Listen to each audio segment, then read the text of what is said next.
I am Adetunji Ojedapo.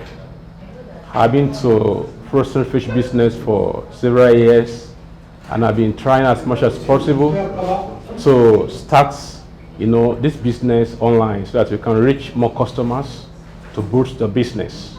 But several people I've seen around, what they are teaching in digital marketing has never been an in-depth. It's not so practical.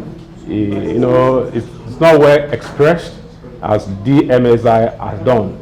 For these few days that I've been with the DMSI, I've really been exposed to several aspects of digital marketing, and I discovered that I love to learn. I thought I know, but now I discovered that I've not known anything. But coming to DMSI, I discovered that that I love to learn, and they have opened my eye to several aspects, which will definitely boost my business. I definitely recommend to anyone that want to expose either a business or vocation or talents online to several more people to come to DMSI. They actually have the stuff to offer.